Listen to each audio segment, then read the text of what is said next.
Las sirenas aún resonaban cuando Elena García vio la sangre resbalar por la acera mojada, mezclándose con el agua de la lluvia torrencial que castigaba Madrid aquella mañana de octubre. El hombre caído en el suelo tenía el rostro pálido y una abertura en la sien que necesitaba cuidados inmediatos. Sin pensarlo dos veces, ella rasgó un trozo de su propia manga del uniforme e improvisó un vendaje, presionando con fuerza mientras llamaba a emergencias con la mano libre. «Respira conmigo», susurró al desconocido que gemía de dolor. «Todo va a salir bien». El reloj de pulsera sencillo marcaba las 8:47, y ella sabía que ya estaba perdida. El tercer retraso del mes significaba un despido seguro. Pero en aquel momento, con la vida de alguien en sus manos, el empleo en la constructora Solís parecía menos importante que la respiración jadeante del hombre que luchaba por mantener los ojos abiertos. La ambulancia tardó 7 minutos eternos en llegar. Elena solo soltó su mano cuando los paramédicos se hicieron cargo, desapareciendo entre la multitud antes de que alguien pidiera sus datos. Corrió por las calles anegadas como nunca antes, los zapatos destrozados salpicando agua a cada paso, el uniforme pegado al cuerpo temblando de frío y adrenalina. El edificio acristalado de la Solís surgió imponente en el Paseo de la Castellana, sus 30 plantas cortando el cielo gris. El guardia de seguridad de la portería, don Francisco, la miró con pena al pasar goteando por el vestíbulo de mármol importado. Todos sabían lo que significaba llegar tarde en la era del gerente Javier Robles. El ascensor subió lentamente hasta la 8ª planta. Cada segundo una tortura. Elena intentaba ensayar una explicación, pero sabía que sería inútil. Javier tenía un placer especial en humillar a las empleadas de administración, especialmente a las que venían de Getafe en autobús abarrotado cada mañana. Cuando las puertas se abrieron, él ya estaba allí, apoyado en su mesa como un buitre esperando a su presa. El Rolex en la muñeca brillaba bajo la luz fría de los LEDs. «García», dijo, saboreando cada sílaba. «Tercera vez este mes. ¿Sabes lo que eso significa?» La sala de cristal donde hacían las reuniones de alineación era conocida por todos como la sala de la guillotina. Javier cerró la puerta con fuerza innecesaria y tiró el documento de rescisión sobre la mesa. «Salvé a un hombre en la calle», Elena intentó explicar, la voz temblándole. «Estaba sangrando, no podía». Javier rió, un sonido seco y cruel. Siempre una excusa creativa, ¿verdad? Ayer fue el autobús averiado, antes fue la hija enferma. ¿Ahora te has vuelto una heroína? Se acercó, el perfume de alta gama mezclado con café. ¿Sabes lo que el señor Ricardo Solís más detesta? Empleados que no respetan los horarios. Y tú, querida, acabas de firmar tu sentencia. Elena cogió el bolígrafo con la mano temblorosa, pensando en Lucía, durmiendo en casa con fiebre, en las facturas atrasadas, en el alquiler a punto de vencer en 3 días. 1.200 euros al mes no era mucho, pero era todo. La puerta se abrió con violencia, golpeando contra la pared. Ricardo Solís entró, el traje Armani empapado, un vendaje improvisado de tela azul, un trozo de uniforme, aún pegado a su sien. El mundo pareció congelarse. Era él, era el hombre de la acera. Sus ojos, antes vidriosos por el dolor, ahora estaban alerta y fijos en ella. «Señor Solís», Javier balbució, el rostro perdiendo color. «No esperábamos al señor hoy». Ricardo ignoró al gerente por completo, sus ojos nunca dejando a Elena. Cogió el documento de las manos de Javier y, sin decir palabra, lo rasgó en pedazos minúsculos que cayeron como confeti sobre la alfombra de lujo. «Javier», dijo finalmente, la voz baja pero cargada de autoridad. «Mi despacho, ahora». Después se volvió hacia Elena. «Señora García, espere aquí, volveré en 5 minutos». Lo que él no sabía era que aquellos 5 minutos cambiarían 2 vidas para siempre. Elena García no había nacido para la pobreza, pero la vida tenía otros planes. Hija de un contable honesto y una profesora dedicada, había crecido en una casa modesta pero llena de libros en el barrio de Vallecas. Su padre murió cuando ella tenía 16 años, un infarto fulminante en medio de una auditoría, dejando deudas que ni siquiera sabían que existían. Su madre luchó 3 años más contra un cáncer devastador, antes de marcharse también, consumiendo los ahorros de la familia en tratamientos. Con 19 años, Elena se encontró sola, embarazada de un novio que desapareció al saber lo del niño, con solo el título de bachillerato y una determinación feroz de sobrevivir. Lucía nació en una madrugada fría de julio en el Hospital Clínico San Carlos, 3 kilos de esperanza en medio del caos. Elena trabajó en todo lo que apareció, cajera de supermercado, camarera, limpiadora, hasta conseguir el empleo en la constructora Solís hace 2 años. El sueldo apenas cubría lo básico, pero ella ahorraba cada céntimo posible para el sueño de ver a Lucía en la universidad algún día. Vivían en un apartamento de una habitación en Getafe, a 40 minutos en autobús del centro, donde la humedad en las paredes competía con los dibujos coloridos que Lucía hacía para alegrar el ambiente. Al otro lado de la ciudad, en un ático de 3 millones de euros en el barrio de Salamanca, Ricardo Solís observaba la lluvia caer sobre Madrid a través de ventanales que iban del suelo al techo. A sus 42 años, comandaba un imperio de construcción civil valorado en 500 millones de euros. Pero el dinero no compraba lo que más deseaba: tener de vuelta a Isabel y Clara. 3 años antes, volviendo de Málaga, un camión descontrolado en la A4 lo había cambiado todo. Él había sobrevivido con cicatrices en el cuerpo y en el alma. Su esposa y su hija de 8 años, no. Desde entonces, Ricardo se había convertido en una máquina de trabajo. Llegaba a las 6 de la mañana, salía después de medianoche. Los empleados le temían y le respetaban a partes iguales. Javier Robles, su gerente de recursos humanos, prosperaba en ese ambiente de miedo, usando el nombre del jefe como escudo para sus pequeños juegos de poder. Ricardo lo sabía, pero no le importaba. Nada importaba desde aquella noche en la carretera. La mañana del accidente había sido una ruptura en su rutina.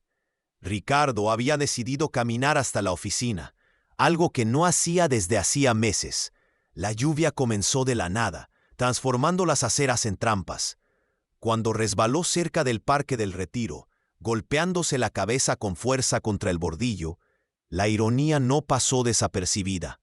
Había sobrevivido a un accidente que mató a su familia para quizás morir en una acera mojada. Entonces ella apareció, cabellos negros pegados al rostro, manos firmes a pesar del temblor, la voz tranquila diciendo que todo saldría bien. Por un momento, a través de la niebla del dolor, él creyó estar viendo a Isabel. El vendaje improvisado que ella le había hecho le salvó de una hemorragia grave, dijeron los médicos después. Pero Ricardo apenas los oyó, la mente fijada en la mujer que había desaparecido antes de que pudiera agradecerle. Volvió a la oficina contra órdenes médicas, determinado a descubrir quién era ella. Cuando vio el uniforme azul a través de la pared de cristal de la sala de reuniones, cuando reconoció el rasgo en la manga de donde había sacado la tela para su vendaje, algo despertó dentro de él. Algo que juzgaba muerto hacía 3 años. Javier salió de la oficina presidencial 20 minutos después, el rostro enrojecido, las manos temblorosas. Pasó junto a Elena sin decir palabra, la mirada una mezcla de rabia y miedo. Ricardo apareció en la puerta, el vendaje ahora profesional pero aún visible. «Señora García», dijo con una gentileza que ella no esperaba. «¿Podemos conversar?» Miren, el ascensor subió hasta el 30º piso en silencio. Cuando las puertas se abrieron, Elena contuvo la respiración. La oficina presidencial era más grande que su apartamento entero.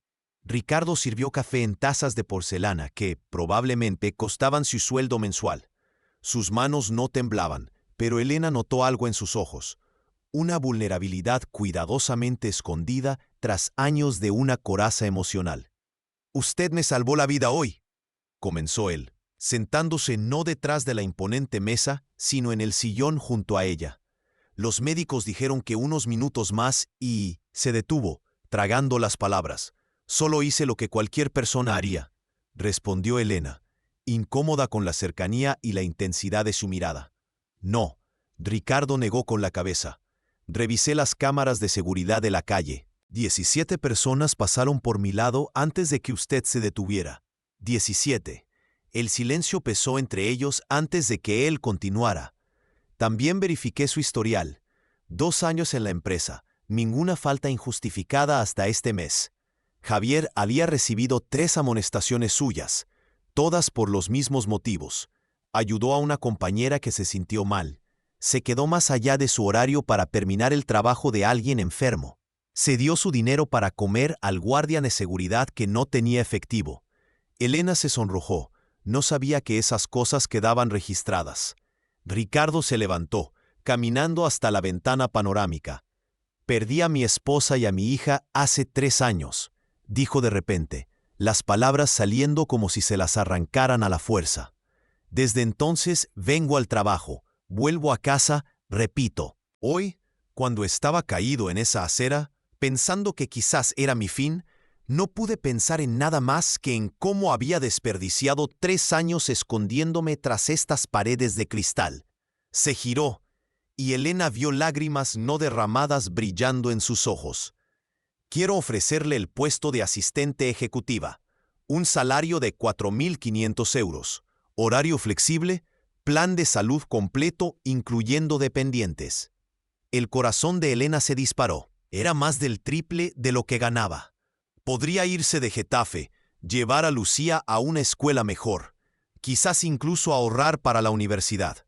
Pero, ¿por qué yo?, preguntó, necesitando entender. Debe haber personas más cualificadas.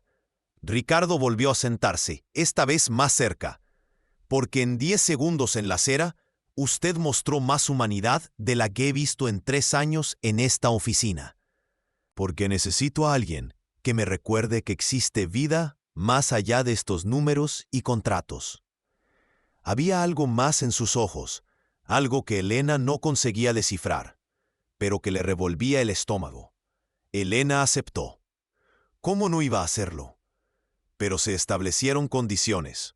Profesionalismo absoluto, sin favoritismos. Ella demostraría su valía. Ricardo accedió, una media sonrisa asomando por primera vez en su rostro. Las semanas siguientes fueron un torbellino. Marta, la antigua asistente, instruyó a Elena con una eficiencia gélida, visiblemente resentida por la sustitución. Las miradas en la oficina fluctuaban entre la envidia y la especulación. Carmen, del departamento financiero, fue directa.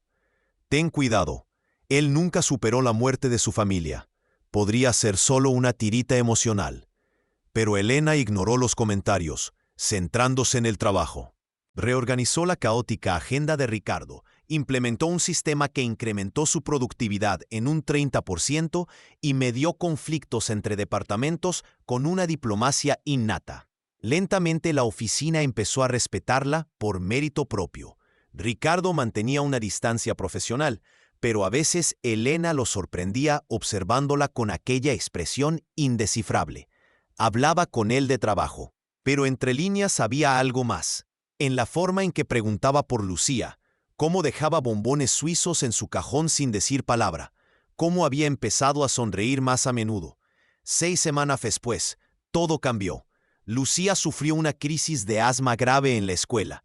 Elena recibió la llamada durante una importante reunión con inversores asiáticos. Antes de que pudiera disculparse, Ricardo ya estaba cogiendo las llaves. «Vamos», dijo simplemente. «¿Qué hospital?» En el coche, mientras Elena temblaba de preocupación, él conducía con calma y hablaba sobre cuando Clara tenía crisis de alergia, sobre cómo el miedo de perder a un hijo era paralizante. Cuando llegaron al hospital, no solo esperó, permaneció a su lado, sosteniendo su mano cuando el médico explicaba el tratamiento. «Era un idiota», respondió Ricardo con una convicción que la sorprendió. «Cualquier hombre que abandona a una mujer como tú y a un niño», se detuvo, dándose cuenta de lo que estaba diciendo. El silencio que siguió estaba cargado de una tensión irresuelta. «¿Cómo yo?», preguntó Elena, la voz apenas un susurro. Ni siquiera me conoces de verdad. Ricardo se giró para encararla, y por primera vez desde que se conocieron, toda la máscara profesional se desvaneció. Sé que te detienes en mitad de la calle para salvar a extraños. Sé que compartes tu almuerzo cuando alguien no tiene dinero. Sé que canturreas en voz baja cuando crees que nadie te oye. Sé que dibujas flores en los márgenes de los informes cuando estás nerviosa. Sé que lloras en el baño cuando las cuentas aprietan, pero nunca, nunca te quejas. ¿Me observas? No fue una pregunta. Desde el primer día, admitió él. Intenté no involucrarme, mantener la distancia, pero... Lucía se removió en la cama, murmurando algo sobre unicornios, rompiendo el momento. Pero la confesión quedó suspendida en el aire como electricidad antes de la tormenta. En los días siguientes, algo fundamental cambió entre ellos. Las miradas duraban un segundo más. Los roces accidentales parecían quemar. Las conversaciones profesionales siempre derivaban hacia lo personal. Una tarde, revisando contratos en su despacho, Elena encontró un cajón abierto por accidente. Dentro, dibujos infantiles, una muñeca de trapo, un portafotos boca abajo. Cuando levantó los ojos, Ricardo estaba parado en la puerta, el rostro una máscara de dolor. Era suya, dijo simplemente. Clara, tenía la edad de Lucía. Elena se levantó, atravesó la sala e hizo algo impensable. Lo abrazó. Él se quedó rígido por un momento, luego se derrumbó. 3 años de lágrimas no derramadas finalmente encontrando escape. Pero no todo eran confesiones y creciente cercanía. Javier Robles, humillado y relegado tras el incidente, empezó a esparcir rumores. Que Elena había seducido a Ricardo, que era una cazafortunas, que lo estaba manipulando en su momento frágil. Los comentarios llegaron al Consejo de Administración. Antonio Vargas, el vicepresidente, convocó una reunión extraordinaria. Ricardo, necesitamos hablar sobre su asistente, comenzó, eligiendo las palabras cuidadosamente. Existen preocupaciones sobre la naturaleza de la relación de ustedes. Ricardo explotó como no lo hacía en años. Mi vida personal no es asunto de nadie en esta empresa. Pero Antonio Vargas insistió, lo es cuando afecta a la imagen de la constructora Solís. Los inversores están haciendo preguntas. Una madre soltera, sin formación superior, de repente ascendida. La insinuación era clara. Ricardo se levantó, señalando el fin de la conversación, pero el daño ya estaba hecho.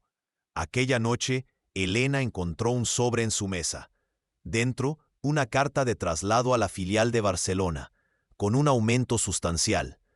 Una promoción disfrazada de exilio. Es por tu bien, dijo Ricardo cuando ella lo confrontó, evitando su mirada. La gente está hablando. Esto puede dañar tu reputación, el futuro de Lucía. ¿Y qué quieres tú?, preguntó ella con la voz temblorosa de rabia y dolor. Lo que yo quiero no importa, respondió él, pero sus manos temblaban. ¿Así que esto es todo? ¿Me echas a la primera de cambio? Elena contuvo las lágrimas. Pensé que eras diferente. Salió de la sala dando un portazo, dejando a Ricardo solo con su cobardía. Pero lo que ninguno de los dos sabía era que Javier Robles había grabado toda la conversación, preparando su movimiento final de venganza. 3 días transcurrieron en silencio absoluto. Elena preparaba su mudanza. Lucía lloraba sin entender por qué tendrían que dejar Madrid. Ricardo se encerró en su despacho, más distante que nunca. Fue entonces cuando el vídeo se filtró. Javier Robles, en su desesperación vengativa, editó la grabación de la conversación privada entre Ricardo y Elena, manipulando el contexto para que pareciera que ella lo estaba chantajeando emocionalmente. Lo envió a todos los correos electrónicos de la empresa y a 3 blogs de cotilleos empresariales. En cuestión de horas, era el escándalo del mes en el mundo empresarial madrileño. Elena llegó al trabajo a la mañana siguiente encontrando miradas de asco y susurros. Alguien había pegado una nota en su mesa, oportunista. Estaba recogiendo sus cosas para irse cuando Ricardo apareció en medio de la oficina diáfana. Nunca lo había visto tan furioso. «Escuchadme bien, todos». Su voz resonó por la planta. «Javier Robles falsificó pruebas y será procesado penal y civilmente. En cuanto a vosotros», miró a su alrededor, «que fuisteis tan rápidos en juzgar a una mujer íntegra basándoos en cotilleos». Pero Elena lo interrumpió. «No», dijo, sorprendiendo a todos. «No lo hagas por mí. No necesito un salvador». Elena se volvió hacia sus compañeros. «Sí, soy pobre. Sí, vivo en la periferia. Sí, soy madre soltera. Y sí, me enamoré de mi jefe. Pero jamás he usado eso para conseguir nada. Cada logro aquí ha sido fruto de mi esfuerzo». Cogió la caja con sus enseres. «Podéis quedaros con vuestros cotilleos. Yo me quedo con mi dignidad». Empezó a caminar hacia el ascensor cuando Ricardo habló. «Yo también me enamoré». Toda la oficina quedó en silencio, petrificada. «Me enamoré de una mujer que me enseñó a vivir de nuevo, que me mostró que la fuerza no reside en no sentir dolor, sino en seguir adelante a pesar de él». Marta, la antigua asistente, fue quien rompió el silencio. Acababa de regresar de su baja por maternidad y lo había presenciado todo. «Por el amor de Dios», dijo en voz alta. «He trabajado con Ricardo durante 5 años. Jamás le vi sonreír hasta que llegó Elena. Si eso no es prueba suficiente de que ella trajo algo bueno a su vida, es que estáis todos ciegos». Patricia de recepción empezó a aplaudir. Don Francisco, el guardia de seguridad, se unió. Enseguida, la mitad de la oficina aplaudía, mientras la otra mitad se retiraba avergonzada. Pero la verdadera prueba llegó 2 días después. El Consejo de Administración convocó una reunión de emergencia. O Ricardo se distanciaba públicamente de Elena o perdería la presidencia de su propia empresa. «Es sencillo», Antonio Vargas explicó fríamente. «Los inversores no confían en un líder que toma decisiones emocionales». Ricardo miró alrededor de la mesa, a hombres que conocía desde hacía décadas. «¿Así que queréis que elija entre la mujer que amo y la empresa que construí?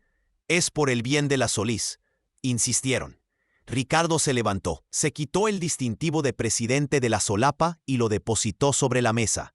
«Entonces, buena suerte encontrando a otro idiota que trabaje 18 horas al día para enriqueceros».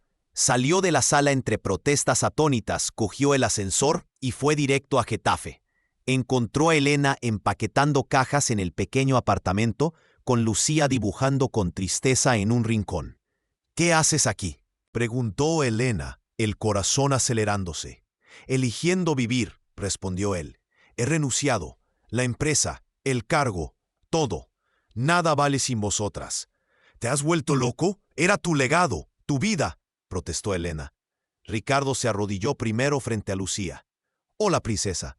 ¿Qué te parece si no nos mudamos a Barcelona y en su lugar buscamos una casa nueva aquí en Madrid, con jardín para que puedas jugar?» La niña miró a su madre, esperanzada. Después se volvió hacia Elena. «Pasé 3 años muerto por dentro. Tú me trajiste de vuelta. Tengo dinero suficiente invertido para que vivamos cómodamente el resto de nuestra vida.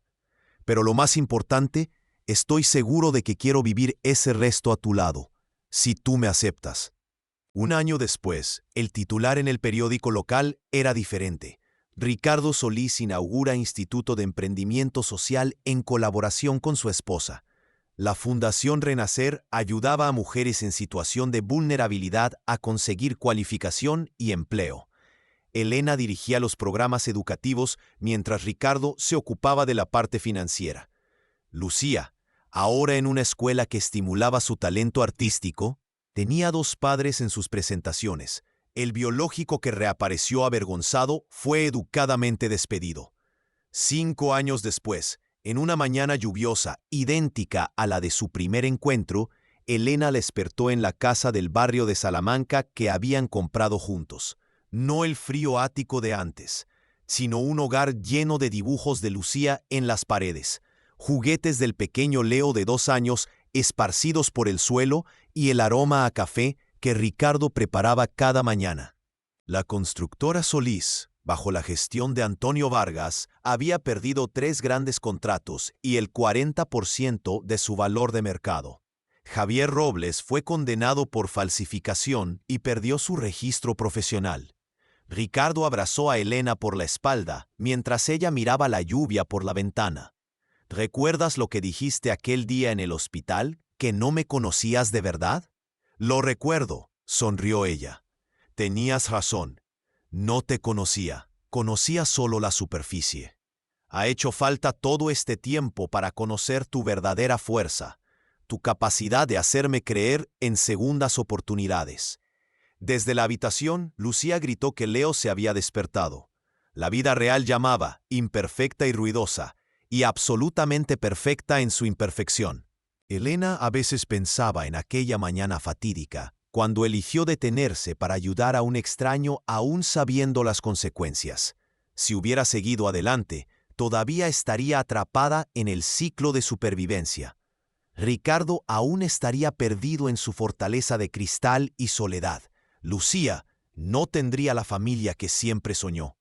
Por una elección de compasión en una mañana lluviosa, 2 familias destrozadas encontraron el camino para reconstruirse en una sola. Y mientras la lluvia continuaba cayendo sobre Madrid, dentro de aquella casa, el amor demostraba una vez más que los verdaderos milagros suceden cuando elegimos, incluso contra toda lógica, detenernos y extender la mano a quien lo necesita.